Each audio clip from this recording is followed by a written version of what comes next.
정치 고수들과 함께 뉴스의 미래를 예측해보는 시간입니다. 뉴스게임, 오늘도 예측의 달인 정치 고수 두 분 모셨어요. 최재성 전 정무수석 그리고 국민의힘의 김성태 전 원내대표, 어서 오십시오. 네, 안녕하세요. 안녕하세요. 지난주에 도난당한 그 OX판 그거 아직 못 찾았어요. 저희가 절도범을 못 찾았어요.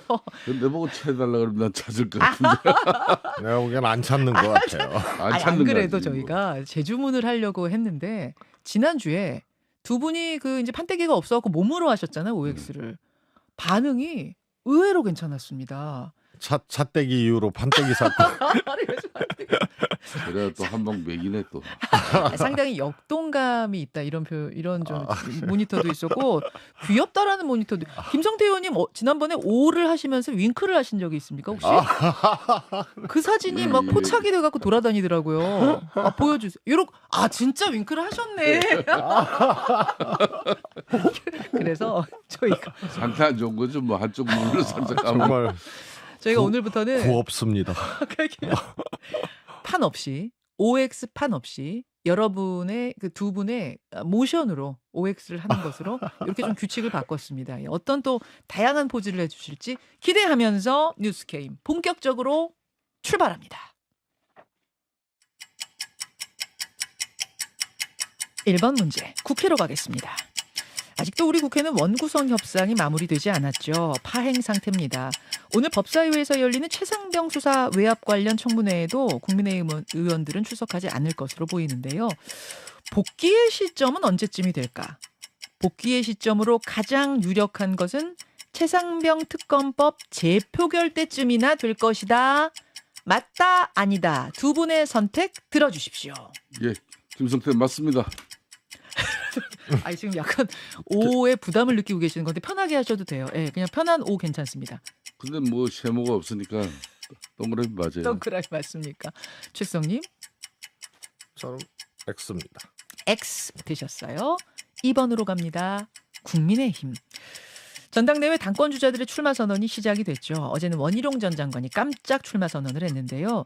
사실 원희룡 전 장관 출마 선언이 있기 전까지만 해도 원내 다수인 친윤계는 나경원 의원을 지지할 거라는 소문이 파다했습니다. 이제 이렇게 된 상황에서 과연 윤심 후보는 누가 될까요? 김성태 의원. 일주일 더 가야 될 문제예요. 아직 모른다. 예, 아직 모른다. 최수성님. 저는 원희룡. 원희룡 말씀하셨습니다. 3번으로 가죠. 한동훈 전 위원장은 이번 주 일요일에 출마 선언을 합니다. 출마 선언에 앞서서 이번에 잘할 수 있다. 잘해서 보수 정권 재창출하자 이런 말을 하면서 이기는 정당을 만들겠다는 말도 윤 대통령과의 통화에서 했다고 하죠. 그렇다면 23일 실제 출마 선언 때는 어떤 메시지를 전할까요? 두 분이 생각하는 핵심 문장 하나씩을 주관식으로 말씀해 주세요. 이번엔 최수성님. 이기는 정당, 해내는 정당, 박력 있는 정당. 세 문장으로 말씀하시네요. 이기는 정당, 해내는 정당, 박력 있는 정당 정도가 될 거다. 김성태 의원님. 예, 우리는 전진해야 합니다. 이 정도 갈 것 같아요. 전진하는 정당이란 메시지를 낼 것이다. 오케이. 4번 질문 가죠. 민주당 가겠습니다. 이재명 대표의 연임 도전은 거의 확실한 것으로 보입니다. 오늘 대표직 사퇴하고 도전 선언할 거란 보도도 있었는데 아마 오늘은 넘기고 사퇴할 거라는 또 후속 보도도 있네요. 당대표 후보, 만약 이재명 대표가 후보로 나선다면 다른 후보는 출마하지 않는 것인가? 즉 이재명 단독 출마가 될 것인가? OX 들어주십시오. 예, 김성태 O. X. 최재성 X. 김성태. 이거 해야죠, 진짜. 손을 가만히 두지 마세요. 움직이셔야 좀 돼요. 귀엽게 하겠습니다. 귀엽습니다. X. 여기까지. 마지막 질문부터 그냥 해설을 들어볼까요? 최수성님. 이재명 대표가 후보로 나오면 사실상 다른 후보 못 나오는 거 아니에요? 근데 고민하고 있는 사람이 있는 걸로 알고 있습니다. 있습니까? 고민하고 있는 사람. 고민 중인 사람이. 예. 고민 중인 사람이 누구인지 혹시 힌트를 좀 주신다면? 이인영 의원 같은 경우가. 이인영 의원 고민 중이세요?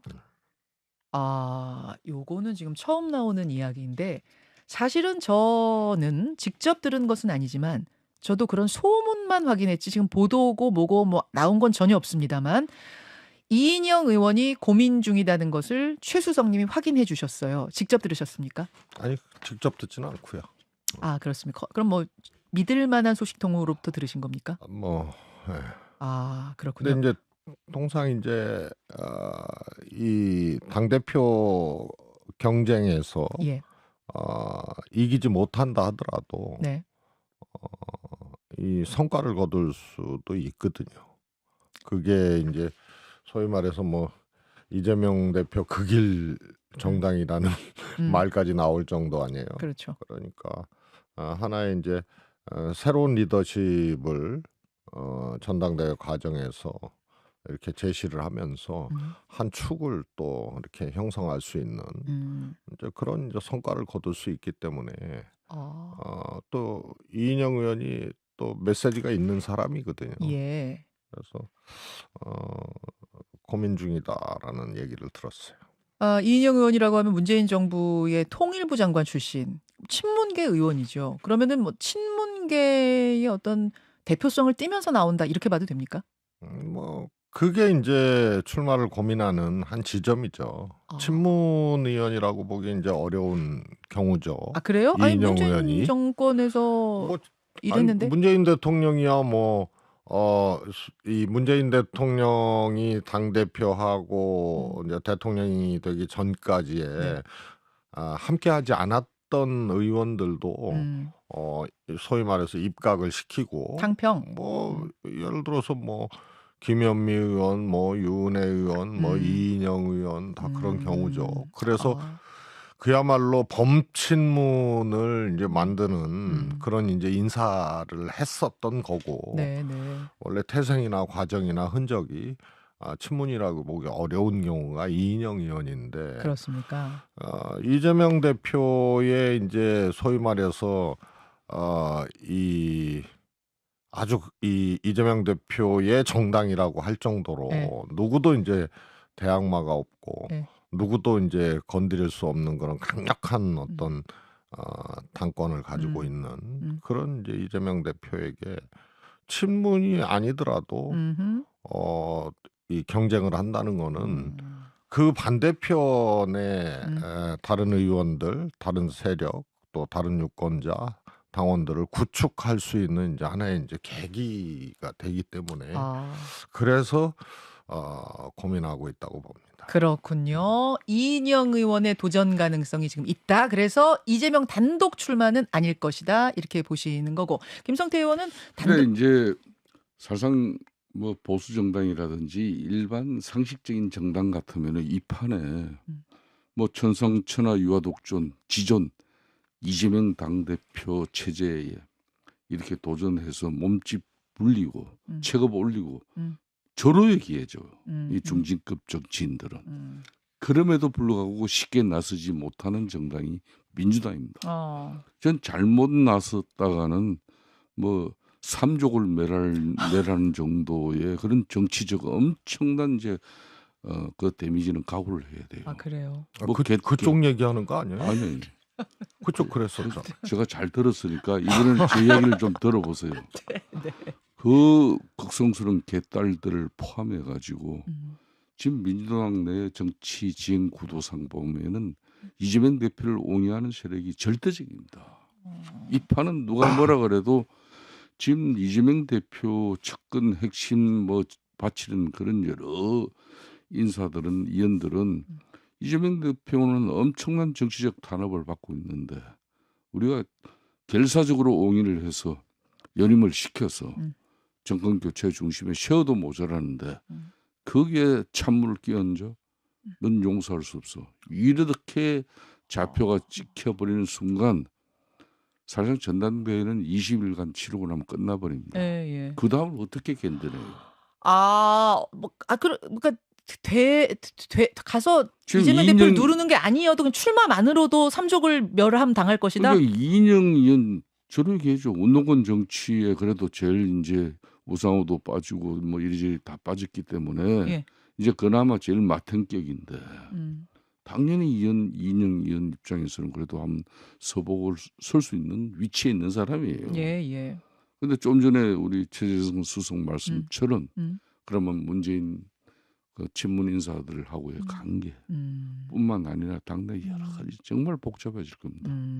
그래서 저는 그래서 지금 현재 동탁의 여포가 이인영 쉽게 못합니다. 알겠습니다. 결국은 단독 출마할 수밖에 없을 거다 그 말씀이세요.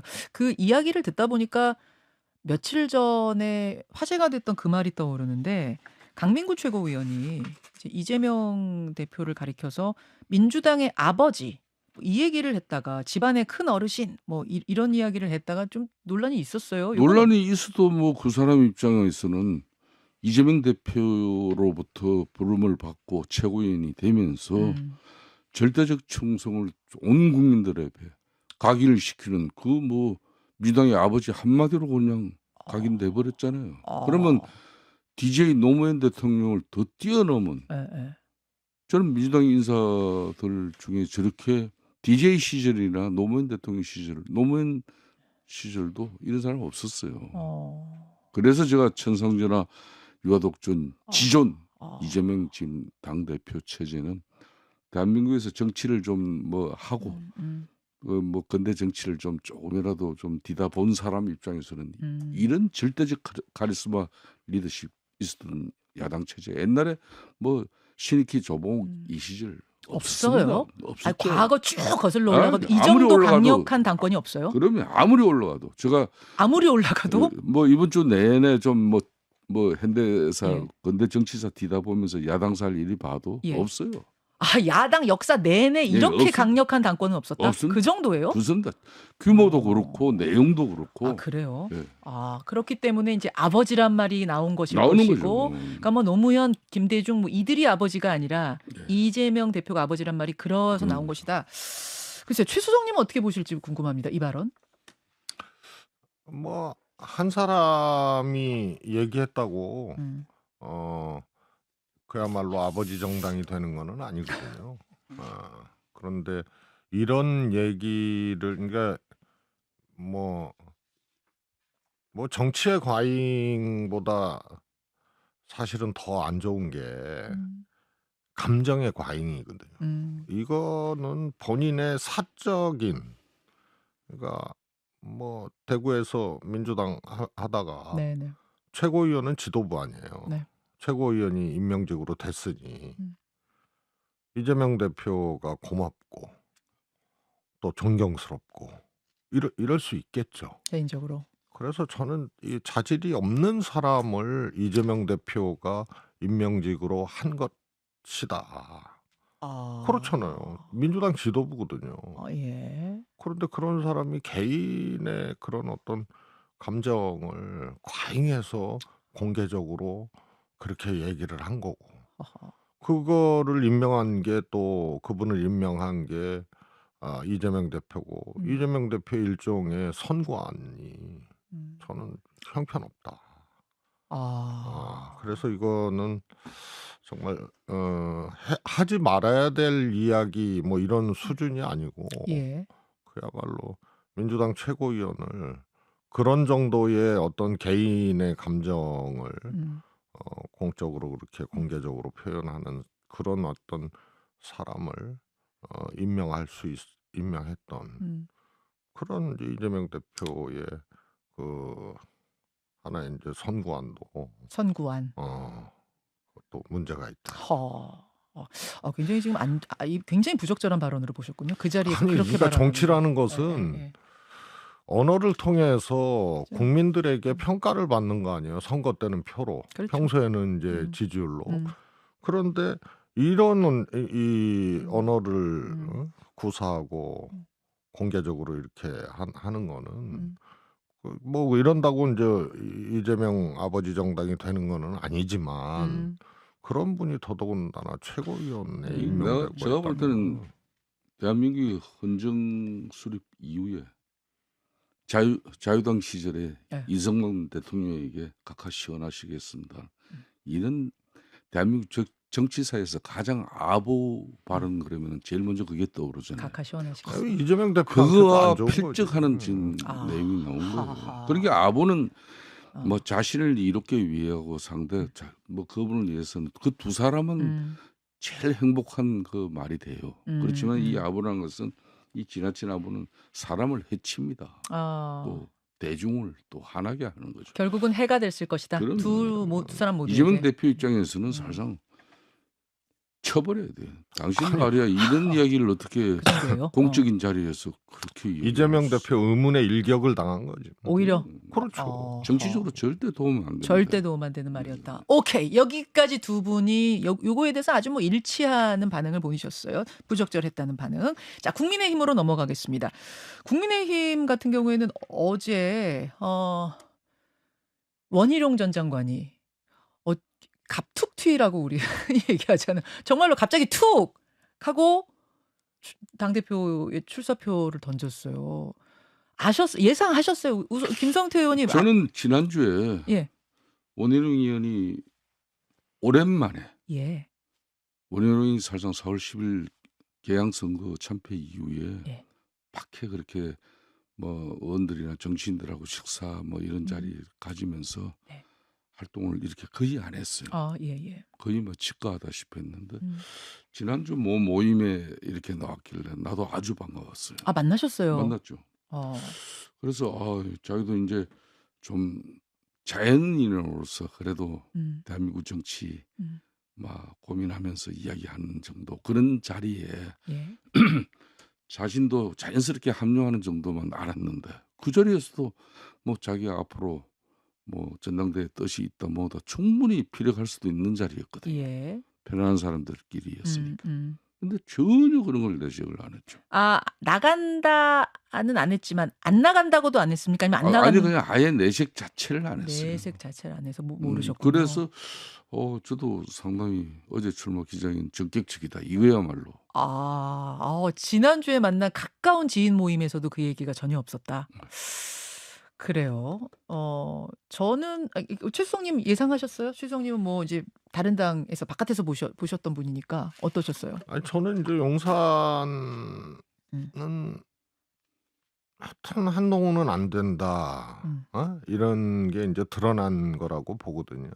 그래서 한동훈 당대표 이것을 막아야 된다. 그러면 어떻게 할 것이냐. 이런 것이 계속 이 고민이 돼 왔다고 봅니다. 예. 그래서 원희룡 등판이 사실은 뭐 예상한 거는 아니지만 예. 그런 이제 한동훈 막아야 된다, 한동훈 당대표 안 된다라는 것이 일단 전제가 되면서 여러 가지 이제 그럼 어떻게 해야 될 거냐 이런 생각들을 하면서 원희룡 카드밖에 없다는 결론을 낸 것이 아닌가. 자, 여기서 질문입니다. 나경원 의원인 줄 알았거든요. 그러니까 물론 나 의원이 뭐 적극적으로 날 지지해서 이게 아니라 이 나와 있는 후보들 중에 그래도 나경원 의원과 손을 잡고 뭔가 좀 저쪽을 지지해 주는 게 좋겠구나라고 친윤계에서 판단이 끝난 걸로 다들 보고 있었는데 갑자기 원희룡 전 장관이 등장하면서 윤심 후보 원희룡 이렇게 지금 해석이 되고 있잖아요. 그렇다면 왜 나경원이 아닌 원희룡인가? 나경원 의원이 지난번에도 예. 소위 말해서 제압을 당한 거 아니에요? 출마 자체를. 지난 전당대회. 예. 그런데 그때 차라리 네.